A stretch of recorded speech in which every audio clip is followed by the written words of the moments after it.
Next up on the Cosmic News Network, First Contact with Joshua Pert.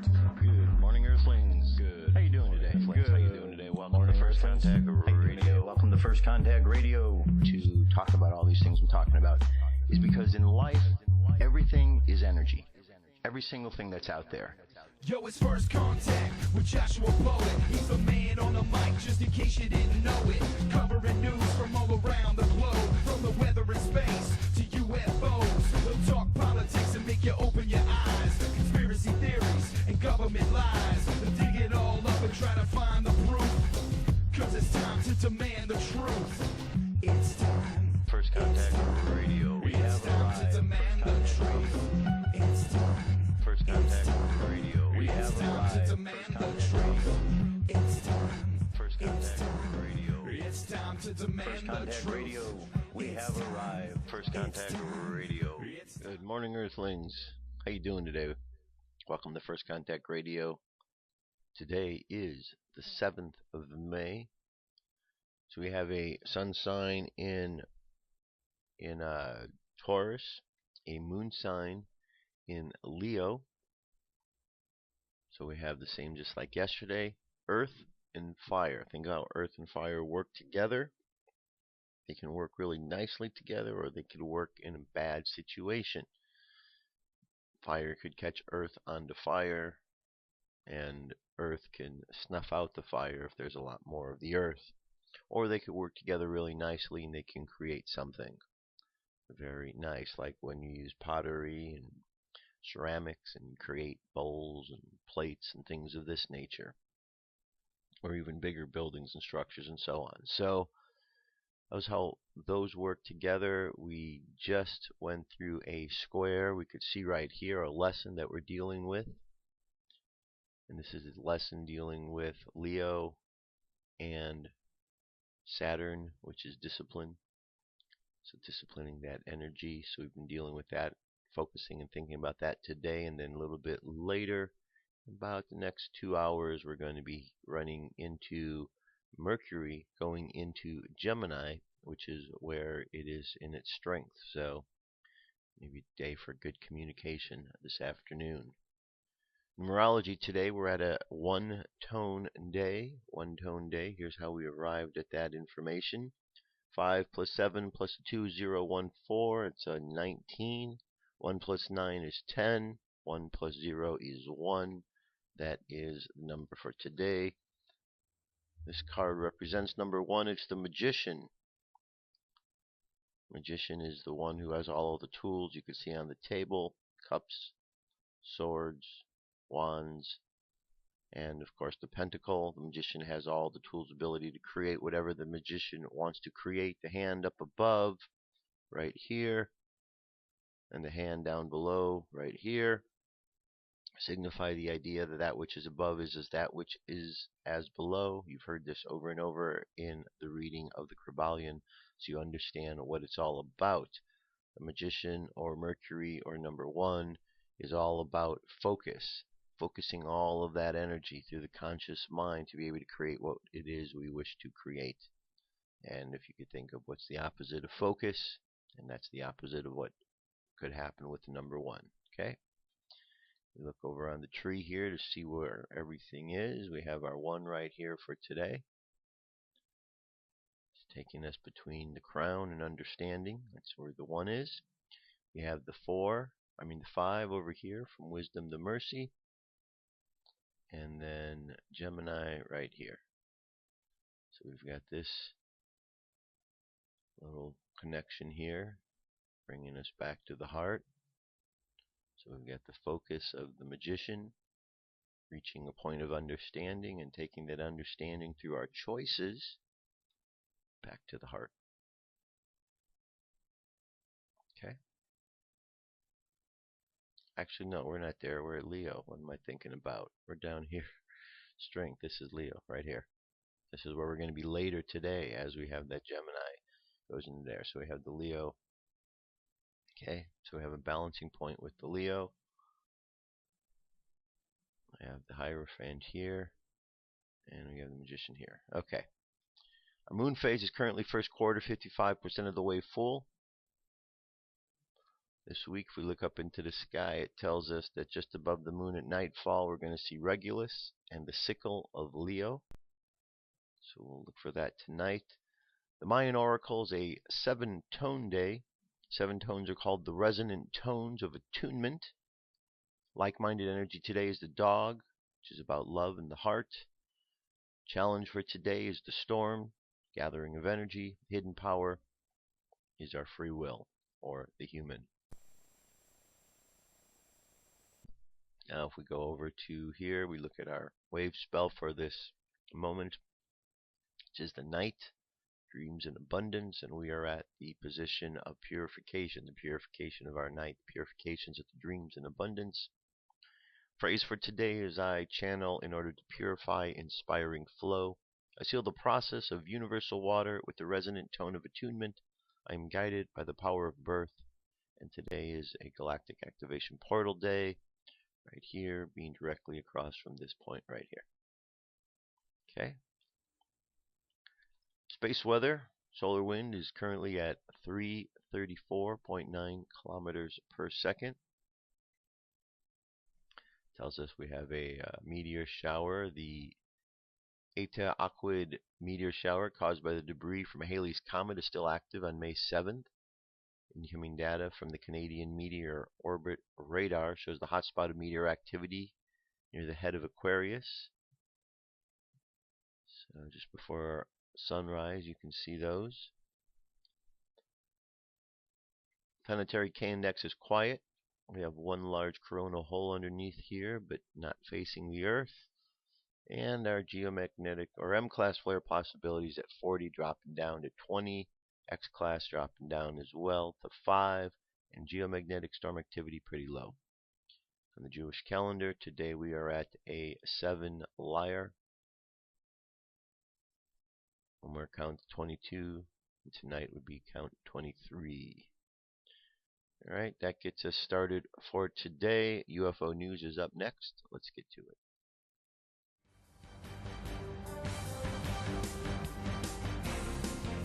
This is the UFO News with Joshua Poet. Alright, Dirk. Thank you very much. First story. This takes us back to last month. 2 glowing UFOs appear over Lankaran on April 7th. Okay, here's a house. You can see a door. There's a UFO up there. Close up.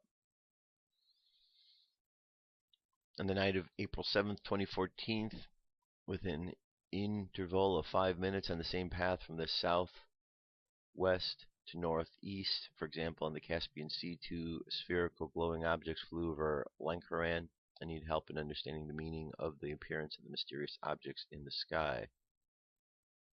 Alright, well, this video is moving pretty slow here. And we're just going to leave. These are the objects in question. Let's see if we've got them yet. Nope. Alright, we're just going to move on from here because it's not working so good on that page. Here we have 2 long UFOs visit the space station. Here we go. They're the ones with the cross looking right there. Okay, Street Cap 1 of YouTube caught these 2 UFOs just before NASA cut the transmission. At 1:21 in the video, see that NASA deliberately cuts the transmission to go to the test of screen colors. Obviously noticed the UFOs, but it was a little bit late since it had already been recorded. Lucky for us, Street Cap 1 was on top of it. Did you notice the resemblance between the UFOs and the UFO that Curiosity rover caught last week? Okay, very good. Minute 31. And there we go. Here's where they obviously, you could see that they realized that something was captured there. And whoops, bars in the screens. And then something else. Can't have people seeing those UFOs out there. So there we go. Over Morelos, Mexico, May 5th. This was sightings recorded in the daytime sky above Morelos, Mexico. There's a good looking UFO right there. Definitely a good shot.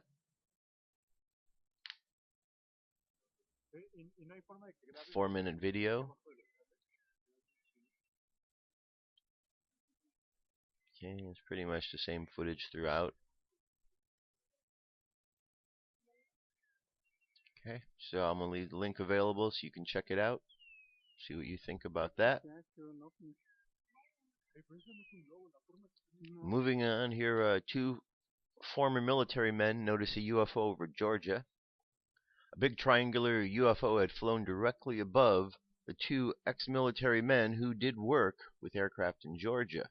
The Mutual UFO Network released its report of the month for April with an interesting case from Georgia. The organization claims that their sighting of the month reports are real cases.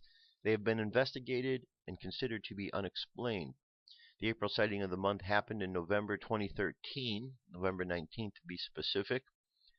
In Adel, Georgia, 6:20 p.m., two apparent credible witnesses reported a big triangular UFO in which one of them was an Army aircraft technician with a military intelligence background, and the other was an Air Force aircraft mechanic. Both of them had 38 years in experience. Both witnesses claimed they had seen the UFO at approximately 500 feet above the ground, moving from north to south. It was fairly clear night when the incident happened. They both depicted the object to be bigger than a C-5A cargo plane. The object was moving in 12 to 17 miles or 10 to 15 knots without noise. There were white pulsating lights at UFO's rear. As UFO moved away, there was a small drone-like object flying alongside to the left. The witnesses clearly saw the shape of the object when it got further out because it banked to the southeast. The witnesses managed to examine closely the object, that it was just moving very slowly. They saw what appeared to be seams in the material, but not shiny, more like carbon fiber and duller. It has a rounded leading edge and without tail. The UFO blended so well in the sky that it was blacking out the stars, the reason witnesses outlined its shape. Okay, it's above Georgia, end of last year. All right, this goes back to the hearing for extraterrestrials that took place in Congress. This was former senator believes some extraterrestrial groups are monitoring the planet. UFO subject continues to grow every year as more people are starting to get updates about it. Somewhat credible information is all over the internet, as many scientists, politicians, pilots, and other credible people have been stepping forward to disclose what supposedly to be highly classified information. It appears that many people are interested to know about these UFO secrecy, but there are a few who want the subject to remain hidden. The 2008 presidential candidate and former Senator Mike Gravel from Alaska said there is an extraterrestrial investigation influencing planet Earth. Gravel further claims that something is monitoring the Earth and they're cautiously monitoring it. Former senator is not the only one saying these things. Many professional astronauts, military officials, and other political figures have been making the same claims. Official documentation that was declassified by the CIA through the Freedom of Information Act is now available for free in the internet and generally supports what Gravel and other credible personnel have been saying for years. Former Senator Mike Gravel says that during a recent citizens' hearing on disclosure, that the UFO topic branches into different areas such as history, science, politics, consciousness, making it a complex issue. He considers the UFO issue as one of the most significant topics in human civilization. He says that humans are programmed to fear this topic and notes that it could have been intentionally done. He stresses that it is time to let go of the fear, as there are many lives in the universe. He says that Earth and the people living on it are going through the shift. The world is now starting to see behind the curtain that blinds the majority of all aspects of life, he explains.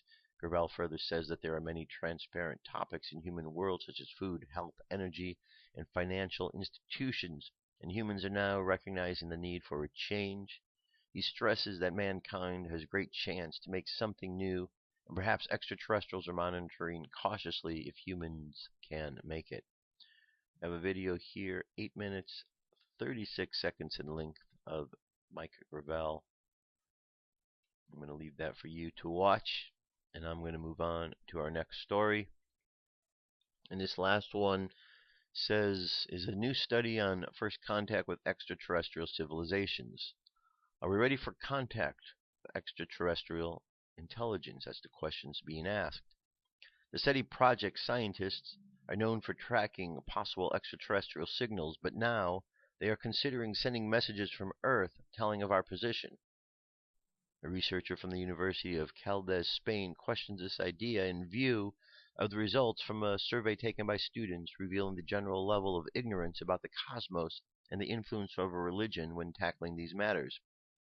The Search for Extraterrestrial Intelligence project is an initiative that began in the 70s with the funding from NASA, but that has evolved towards the collaboration of millions of Internet users for the processing of data from the Arecibo Observatory in Puerto Rico, where space tracking is carried out. Now, the members of the controversial project are trying to go further and not only search for extraterrestrial signs, but also actively send messages from Earth to detect possible extraterrestrial civilizations. Astrophysicists such as Stephen Hawking have already warned of the risk that this implies for humanity, since it could favor the arrival of beings with more advanced technology and dubious intentions. The ethical and sociological implications of this proposal have been analyzed by the neuropsychologist Gabriel G. De La Torre, professor at the University of Caldes, and participants in a previous project such as Mars 500 or Space Psychology Topical Team project financed by the European Space Agency, who wonders, can such a decision be taken on half of the whole planet? What would happen if it was successful and someone received their signal? Are we prepared for this type of contact? Well, I would suggest to Gabriel G. De La Torre, professor at the university, that he look up into the sky and he will notice that somebody has received a signal that Earth is here. And so back here, where someone wants to send directions to where Earth is, again, look up into the sky, look at all the UFO reports, and you will notice that they know where we are. We don't need to send them directions. Don't need to send them directions at all. Goes on to say here that to answer these questions, the professor sent a questionnaire to the 116 American, Italian, and Spanish university students. The survey assessed their knowledge of astronomy, the level of perception of the physical environment, and their opinion on the place of things that occupy the cosmos, as well as the religious questions. For example, do you believe that God created the universe, or on the likelihood of contact with extraterrestrials? The results, published in the Journal of Acta Astronautica, indicate that as a species, humanity is still not ready for trying to actively contact this supposed extraterrestrial civilization, since people lack knowledge and preparation. For this reason, SETI researchers are recommended in the study to look for alternative strategies. The pilot study demonstrates that the knowledge of the general public of a certain educational level about the cosmos and our place within it is still poor. Therefore, a cosmic awareness must be further promoted, where our mind is increasingly conscious of the global reality that surrounds us, using the best tools available to this education. Okay, so as you could see, we still have groups within groups here that have different ideas. We have groups like SETI and MUFON and other extraterrestrial groups that are out there searching, showing, knowing what's going on. And then we have groups like SETI who are looking for signs. You would think that these two groups would get together and that the SETI people would learn from the MUFON people that they don't have to look too far to really find out where all these ships are. They're just right up there. All you got to do is look. SETI, look up. Look up and you will see. You don't have to send your messages so far. You can just find a way to beam them right up there. They're pretty close. Pretty close indeed. And that is our UFO news. Let me jump away for just a couple moments, and I'll be back, and we will continue on with our show. This is called Confirm or Deny. I have come here to chew bubblegum and kick ass. And I'm all out of bubblegum.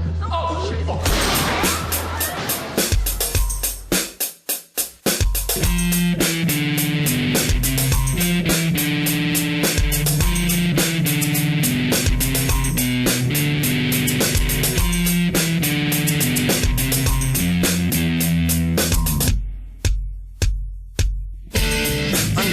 is where they live. In the bases that our secrets live. We're not supposed to know where they come from or where they go.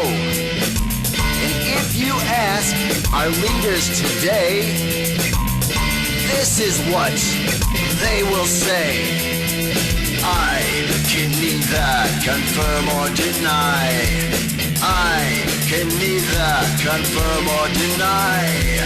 I can neither confirm or deny. What's up with their lives? Plausible deniability. That's their answer to all we think we see. So pay attention, read between the lines. Changes are happening, revealing lies. And if you ask our leaders today, this is what they will say. I can neither confirm or deny. I can neither confirm or deny. I can neither confirm or deny. What's up with their lies?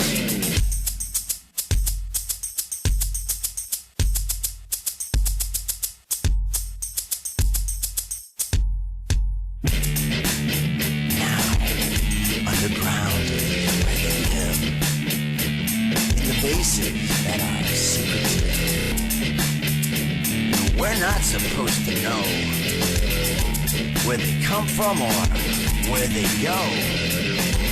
And if you ask our leaders today, this is what they will say. I can neither confirm or deny. I can neither confirm or deny. I can neither confirm or deny. What's up with their lives? I can neither confirm or deny. They can neither confirm or deny. It's time for them, confirm or deny. No more secret lies. I don't know about you, but I can't stand it anymore. I know what I saw. You know what you saw. Stand up for yourself. Think for yourself. The truth is out there. No more lies. No more lies. No more lies. All right, no more lies. Okay, this next article, I'm going to do this before we get into our continuing on with the Babylonian epic of creation. Prior to that, though, one story here. You notice how there's a trend going across the country from the various states. They're talking about marijuana and hemp. Well, this is a good thing because there's much more to this crop than meets the eye. Why hemp, the sustainable wonder crop, is sweeping the nation. There's a new hemp trend sweeping the nation, and it has nothing to do with those beaded friendship bracelets from the 90s. 23 states have now enacted pro-industrial hemp legislation. Hawaii Governor Neil Abercrombie signed the latest bill this past week, making the cousin crop to marijuana a national phenomenon. Since the beginning of the year, more than 70 bills related to hemp have been introduced in more than half of the country's states. Passage of the recent Farm Bill, which legalized the crop for research purposes, further cleared the way for industrial hemp production. Hemp, which is the same species as marijuana, cannabis sativa, but contains little to no THC, was grown widely in America before anti-drug sentiment helped make it unpopular in the 50s. Today, however, the nation's turning tide in marijuana means its sober cousin is also making a comeback. Hemp policy is not just turning a corner. Representative Earl Blumenauer from Oregon told the Huffington Post it's turning a corner and running downhill. So what's with America's new obsession with hemp? Below are 9 reasons this wonder crop is sweeping the nation, almost all which are rooted in the crop's sustainable and environmental friendly characteristics. 1. It's a farmer's best friend. Not only does hemp grow in a variety of climates and soil types, but it also grows very tightly spaced, decreasing land use in its fast-growing rate, which leads from high yields. Farmers in Canada reporting making $300 per acre profits from growing hemp. Moreover, because the crop improves soil health, farmers can grow crops immediately after a hemp harvest without a fallow period. Second, it's an environmentalist's best friend. Ever wonder where the nickname weed comes from? The hemp plant grows like one, obviating the need for the most pesticides. It's naturally resistant to most pests, herbicides, fungicides, and thriving on less water than most crops. Because of its resiliency, it also has been flagged as a natural way to clean up soil pollution. Using a process called photoremediation, hemp was used at Chernobyl to harmlessly extract toxins and pollutants from the soil and groundwater. Hemp actually absorbs CO2 while it grows through natural photosynthesis, making it carbon negative from the get-go. 3. Hemp can compete with cotton and has been used as a fabric since time immemorial. As a textile, hemp is durable. It comes in a variety of natural colors based on how it is processed from the plant and has a wonderful drape comparable to linen, according to Patagonia. Plus, it needs approximately half as much land and half as much water as cotton does to thrive. It's a superfood. Hemp seeds are used in a variety of health foods, including hemp seed butters, hemp seed bars, hemp oil, and even hemp seed milk. The seeds have a nutty flavor and are regarded as a superfood since they're high in omega-3 fatty acids and complete protein. 5. It could save the trees. Hemp pulp has been used to create paper for at least 2,000 years, including the draft of the Declaration of Independence, but is currently significantly pricier to process than wood pulp. If processing costs come down, however, hemp pulp could conceivably replace wood pulp, creating a more durable, sustainable, and recyclable paper. Moreover, hemp's low lignin content and naturally light color mean that fewer chemicals and less bleach would be needed to pulp and color hemp paper. And incidentally, it is one of these reasons why it is illegal, because paper companies out there know that this product could run them out of business. 6. It can be made into biofuel. A 2009 study from the University of Connecticut's Biofuel Consortium found that hemp seed oil made a viable and even attraction feedstock for producing biodiesel. Hemp biodiesel proved to be highly efficiency and could even be used at low temperatures other than biodiesels.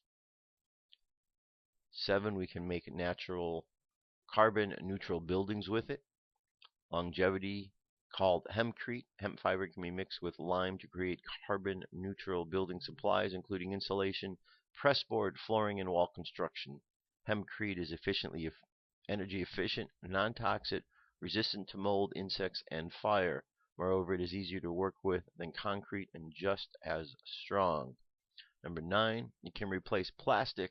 Henry Ford famously built a car of hemp and soy plastic in the early 1940s, and Lotus did the same. In 2008, the Lotus Eco Elise used hemp in its composite body panels and spoiler, and many car manufacturers have since switched to hemp composites for door panels, columns, seat backs, boot linings, floor counsels, and instrument panels. Hemp composites are stronger, lighter, and cheaper than fiberglass and carbon fiber, plus they're recyclable. Again, another reason why hemp has been made illegal, because it outdoes products like plastic. And last thing, 9, it could make America a lot of money. Currently, America imports most of its hemp seed and hemp oil from China and Canada. In 2011, the U.S. imported $11.5 million worth of hemp products, up from $1.4 million in 2000. With the laws against industrial hemp changing, however, the U.S. has a chance to create domestic jobs and capitalize on the growing market. Some estimates the value the U.S. industrial hemp market at $500 million per year. Canada's hemp industry is reportedly going to break $1 billion this year in earnings. Okay, So, pretty cool. It's one of these products that comes from nature, comes from God. If we go to the book of Genesis, it talks about the herbs. This is certainly one of them that fits into this. It's one of these wonder herbs that provides all sorts of wonderful things for us, from foods to nutritions to oils to plastics to papers to clothing, on and on. Unfortunately, society or leaders of society have deemed this not to be good. Why? Because of corporations. Because corporations would lose out if, for example, a product like hemp, which can be grown and then regrown and regrown, well, with a tree, you cut a tree down and it takes years and years and years for that tree to grow. Not so with hemp. Hemp can be grown within a season, and then you cut it down and you regrow it, on and on. So puts the paper companies out of business because they're using a tree which takes a long time to grow, whereas hemp is a more recyclable product. So I can go on, but the reasons you'll find if you just look into this, it's because of the corporations, is why hemp is illegal. It has nothing to do with the product itself. It has to do with it being a better product that would go and put oil companies and plastic companies and paper companies out of business if it was truly put in place and used properly. So there you have it. All right, we're going to move on from here now. Last week I started reading from the Enuma Elish, the Epic of Creation. There's 7 tablets to it. I read through tablets 1, 2, and 3 last week. I'm going to continue on with tablet number 4 right now. 4th tablet. They prepare for him a lordly chamber. Before his fathers as prince he took his place. Thou art chiefest amongst the great gods. Thy fate is unequaled. The word is Anu. O Marduk, thou art chiefest among the great gods. Thy fate is unequaled. Thy word is Anu. Henceforth, not without avail shall thy command. In thy power shall it be to exalt and to abase. Established shall be the word of thy mouth. Irresistible shall be thy command. None among the gods shall transgress thy boundary. Abundance, the desire of the shrines of the gods, shall be established in thy sanctuary, even though they lack offerings. O Marduk, thou art our avenger. We give thee sovereignty over the whole world. Sit thou down in might, be exalted in thy command. Thy weapon shall never lose its power, it shall crush thy foe. O Lord, spare the life of him that putteth his trust in thee. For as the God who began the rebellion pour out his life, then set they in their midst a garment, and unto Marduk their firstborn they spake, May thy fate, O Lord, be supreme among the gods, to destroy and to create. Speak thou the word, and thy command shall be fulfilled. Command now, and let the garment vanish, and speak the word again, and let the garment reappear. Then he spake in his mouth, and the garment vanished, and he commanded it, and the garment reappeared. When the gods his father beheld the fulfillment of his word, they rejoiced, and they did homage unto him, saying, Marduk is king. They bestowed upon him the scepter, and the throne, and the ring, and they gave him invincible weaponry which overwhelmeth the foe. Go and cut off the life of Tiamat, and let the wind carry her blood into secret places. After the gods his fathers had decreed for the Lord of his fate, they caused him to set out on his path of prosperity and success. He made ready the bow, he chose his weapon, he slung a spear upon him and fastened it. He raised the club in his right hand, and he grasped it. The bow and the quiver he hung at his side. He set the lightning in front of him. With burning flame he filled his body. He made a net to enclose the inward parts of Tiamat. The 4 winds he stationed so that nothing of her might escape. The south wind and the north wind and the east wind and the west wind. He brought near to the net the gift of his father Anu. He created the evil wind and the tempest and the hurricane, and the 4-fold wind, and the 7-fold wind, and the whirlwind, and the wind which had no equal. He set forth the winds which he had created, the 7 of them, to disturb the inward parts of Tiamat. They followed after him. Then the Lord raised a thunderbolt, his mighty weapon. He mounted the chariot, the storm unequaled for terror.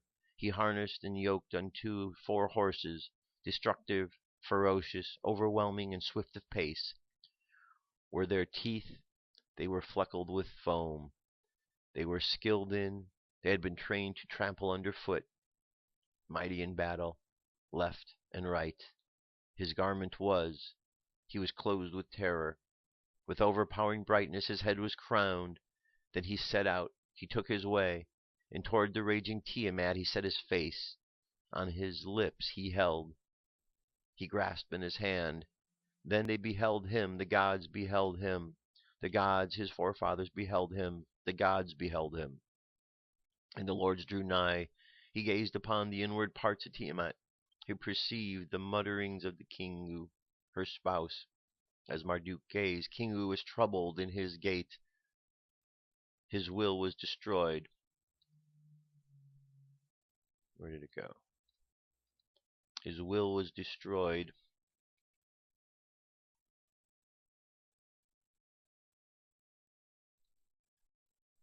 Hold on, I lost my place here. Set out towards his face, his lips, his grasp, he held his hand, then he beheld him, and the gods held him, the gods and his fathers held him. The Lord drew near. He gazed upon his inward parts. He perceived the mutterings of Kingu, her spouse. As Marduk gazed, Kingu was troubled in his gait, and he was destroyed, and his motion ceased. And the gods, his helpers who marched by his side, beheld their leaders, and the sight was troubled. But Tiamat, she turned not her neck, and with lips that failed not to utter rebellious words, thy coming as the Lord of the gods. From their places have they gathered, in thy place are they. Then the Lord raised the thunderbolt, his mighty weapon, and against Tiamat, who was raging, thus he sent the word, Thou art become great, thou hast exalted thyself on high, and thou hast prompted thee to call in battle. Their fathers, there, thou hast exalted Kingu to be thy spouse. Thou hast him that, even as anew, he should issue decrees. Thou hast followed after evil, and against the gods my fathers thou hast contrived thy wicked plan. Let then thy host be equipped, let thy weapons be girded on. Stand, I and thou, let us join battle. When Tiamat heard these words, she was one possessed. She lost her reason. Tiamat uttered wild, piercing cries. She trembled and shook to her very foundations. She recited an incantation. She pronounced her spell, and the gods of the battle cried out for their weapons. Then advanced Tiamat and Marduk, the counselor of the gods. To fight they came on, to the battle they drew nigh. The Lord spread out his net and caught her, and the evil wind that was behind him he let loose in her face. As Tiamat opened her mouth to its full extent, he drove the evil wind, while yet she had not yet shut her lips. The terrible winds filled her body, and her courage was taken from her, and her mouth she opened wide. He seized a spear and thrust and burst her belly. He severed her inward parts. He pierced her heart. He overcame her and cut off her life. He cast down her body and stood upon it, and when he had slain Tiamat, the leader, her might was broken, her host was scattered, and the gods, her helpers who marched by her side, trembled and were afraid and turned back. They took to flight to save their lives, but they were surrounded so that they could not escape. He took them captive. He broke their weapons, and in the net they were caught, and in the snare they sat down. Of the world they filled with cries of grief. They received punishment from him. They were held in bondage. And on the 11 creatures which she had filled with power of striking terror, upon the troop of devils who had marched at her, he brought affliction. Their strength them and their opposition he trampled under his feet. Moreover, Kingu, who had been exalted over them, he conquered, and with the god Duga he counted him. He took from him the tablets of destiny that were not rightly his. He sealed them with a seal, in his own breast he laid them. Now after the hero Marduk had conquered and even cast down his enemies, and he had made arrogant foe even like, and he had fully established Ansar's triumph over the enemy, and he had attained the purpose of Nimudad, Over the captive gods he strengthens his durance, and unto Tiamat whom he had conquered he returned. And the Lord stood upon Tiamat's hinder parts, and with his mirthless club he smashed her skull. He cut through the channels of her blood, and he made the north wind bear it into secret places. Her fathers beheld, and they rejoiced, and were glad. Presents and gifts they brought unto him. Then the Lord rested, gazing upon her dead body, while he divided the flesh of thee, and devised a cunning plan. He split her like a flat fish unto two halves. One half of her he established as a covering for heaven. He fixed a bolt, he stationed a watchman. He bade them not to let her waters come forth. He passed through the heavens and surveyed the regions thereof. And over again the deep he set the dwelling of Nimrod. And the Lord measured the structure of the deep. He found it Isara, a mansion like unto it, the mansion Isara which had been created as heaven. He caused Anu, Bel, and E to their districts to inhabit. Let me jump ahead to the next one. He, Marduk, made the stations for the great gods. The stars and their images as the stars of the zodiac he fixed. He ordained the year, and into the sections he divided it. For the 12 months he fixed 3 stars. After he had the days of the year, images, he found the station of Nibiru, the planet Jupiter, to determine their bounds, that none might err or go astray. He set the station of Bel and E along with him. He opened great gates on both sides. He made strong the bolt on the left and on the right, and in the midst thereof he fixed the zenith. The moon god he caused to shine forth. The night he entrusted to him. He appointed to him a being of the night to determine the days. Every month, without ceasing, with the crown he covered him, saying, At the beginning of the month, when thou shinest upon the land, thou commandest the horns to determine 6 days, and on the 7th day to divide the crown.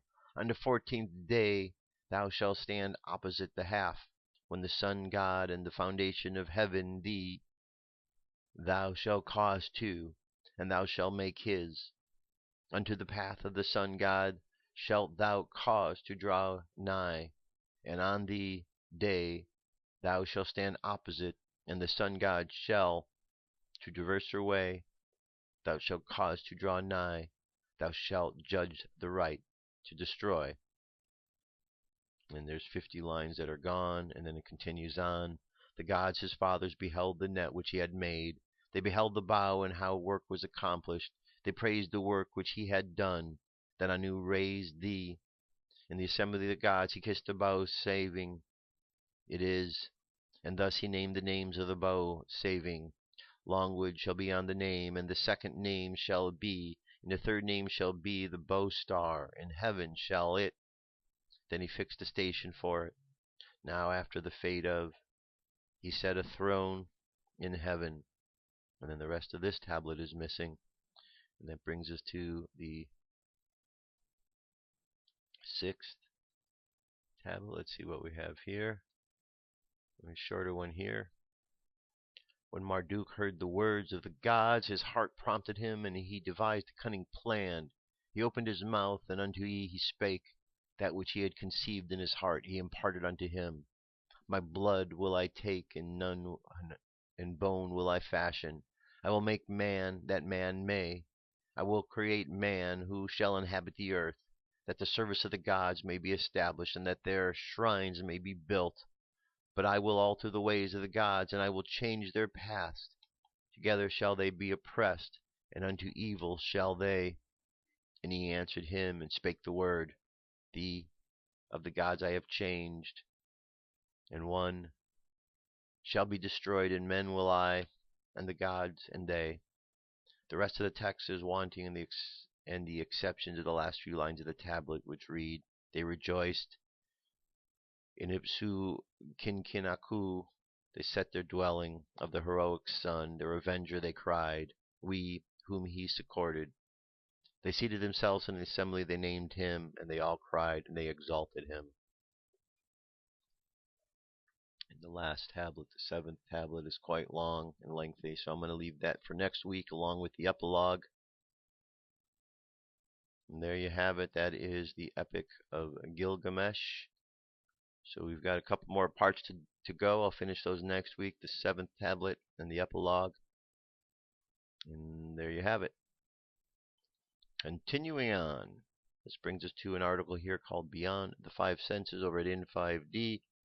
You notice I do a lot of articles from In5D. They are a really good website to go to. Some really great information, some great articles there. The writers, the people that are over there, the researchers, the teachers, and so on. They're all very well versed, and so check out this site. The link's available at First Contact Radio on the right-hand side. But if not, you can find the stories every day because I usually pick a story out from there. This one is called Beyond the Five Senses by Hoping to Ascend.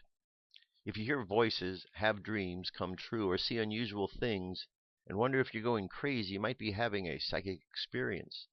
Psychic experiences are natural and happen to everyone, especially children.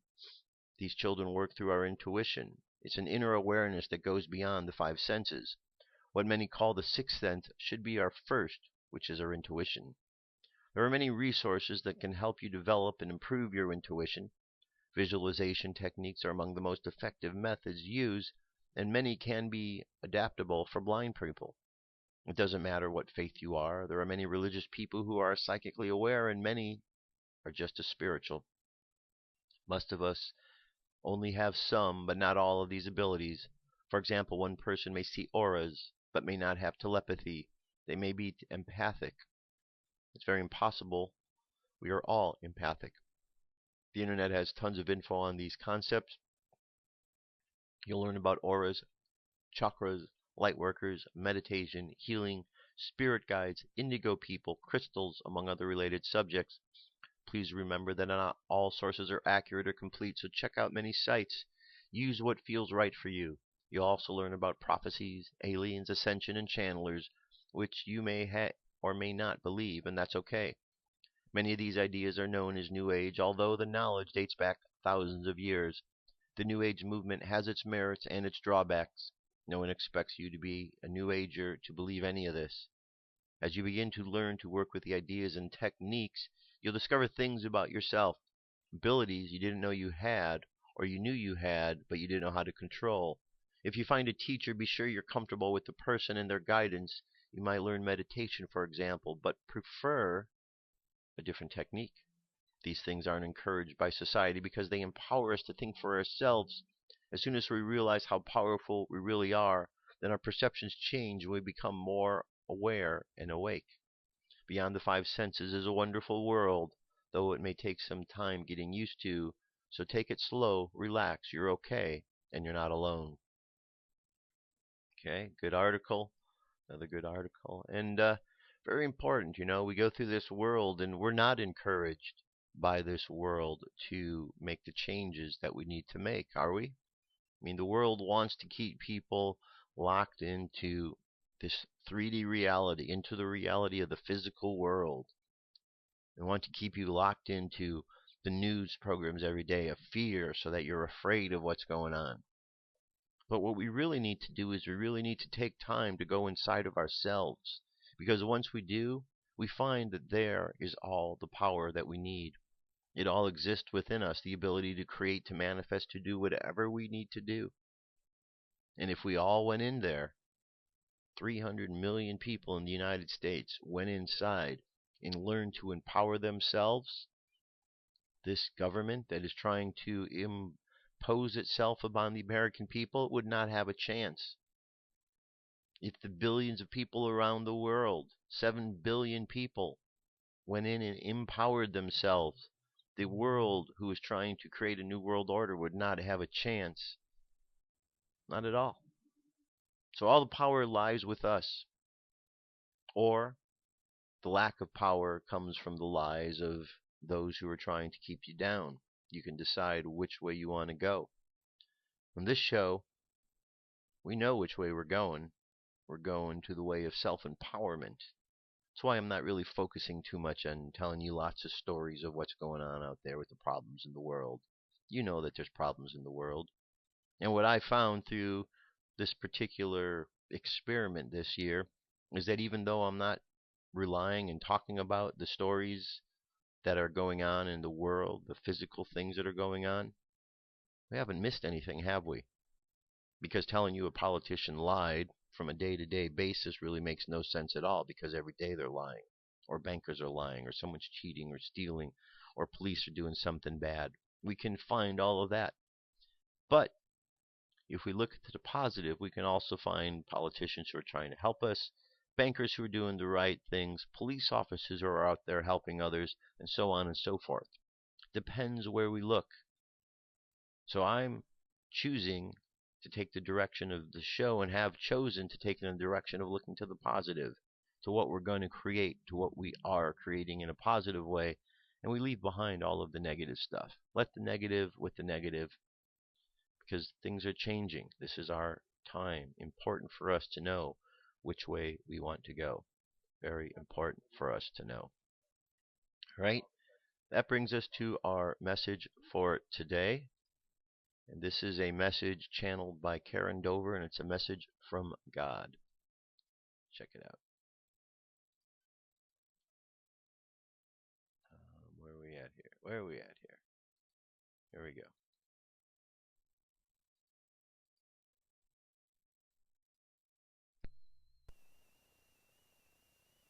God message for the 6th of May, 2014. By Karen Dover. Beloved ones, I am the energies that wish to be placed in the context of God, and I am here with you as now all begins to shift, and to alter, and truth begins to unfold around, through, and within the human vehicle into which you have incarnated, in order to experience life upon the planet Earth. Many of you are now able to uncover truth to new levels, allowing that which has been kept hidden, in plain view, to be revealed to you multi- and interdimensionally. I am here to guide and to support as the human life experience upon this planet now begins to enter the new age of Aquarius.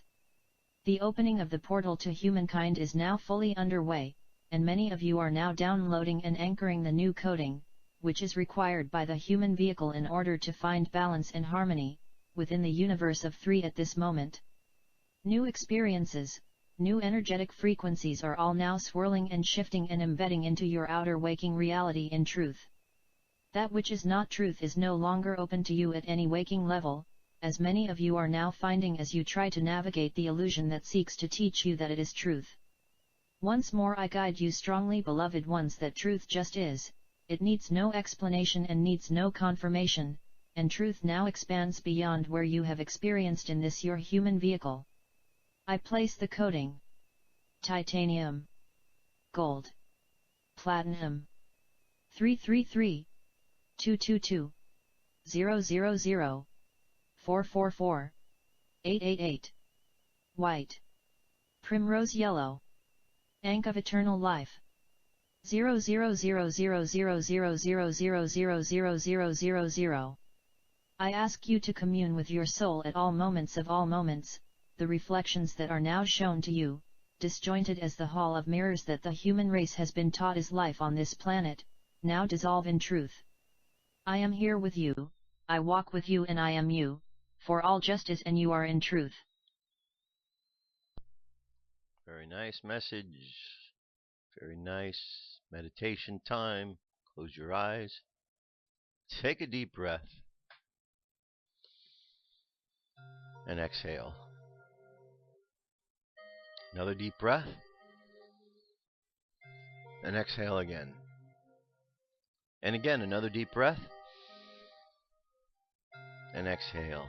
And keep breathing in and out. In and out. Contemplate the words of this affirmation.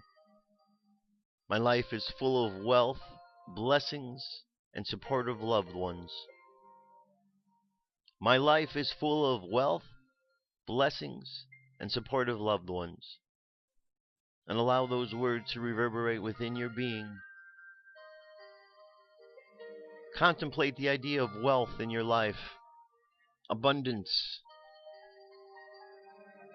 And as you contemplate the idea of wealth and abundance, you realize that money is simply one small fraction of what abundance truly is, of what wealth truly is. And when we look past the idea of money, we realize that abundance is everywhere and that our lives are filled with abundance. Take a moment to contemplate your life, what you have in your life. You have a roof over your head, you have food for your stomach, you have a place to sleep, projects to work on. And when you really take time to contemplate all these things about your life, you realize you have everything you need at this moment. It is oftentimes the fears of what we might have in the future that are the concerns. But we realize that the universe is an abundant source. So we imagine ourselves as a magnet, attracting to ourselves abundance. Abundance and resources for everything we need to do become available to us. We learn to allow the resources of the universe to show themselves to us and present themselves from all different ways. And we realize that the universe itself uses us as ways to share and provide this abundance for others. And as we understand this, we don't get caught up in the idea of where resources come from. As we share them with each other, we just know that they are coming from the universe, and we are all participating in the process of helping each other. So let's give thanks to one another upon this planet right now.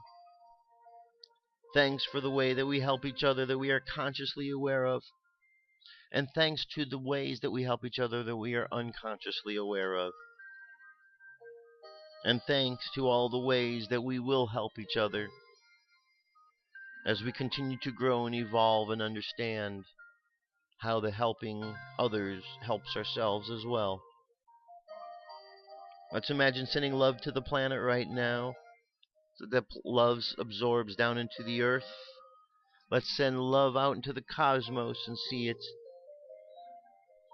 reaching all of our space brothers and space sisters up there in their ships of light. Let's just imagine the word love, and let love be all that we need today as we go forth into this world. Let love emanate from our beings, from our body. And let this essence of love go out and inspire others around us to do exactly the same thing, sending out love. And let's imagine everyone on the planet just sending out love and the changes that makes. So let our conscious mind continue on this journey of love, while our unconscious mind does the same thing as well, exploring these two realms of awareness. And let's bring our attention back to the present moment on the count of 3. 3, coming back to the present moment filled with confidence. 2, coming back to the present moment filled with faith. And 1, coming back to the present moment happy, healthy, and whole. Happy, healthy, and whole. Take another deep breath. Exhale, and open your eyes. That's it, my friends. That's it for today. Thank you very much for being here. I'll be back tomorrow. We're going to continue on with Babylonian tomorrow. I believe we're just about wrapping that up. So we'll be doing so the next 2 days. You have an awesome day. It's the middle of the week. Weekend is coming closer than we think. And that's it. So I love you. Have an awesome day. Talk to you soon. Peace. I'm out of here.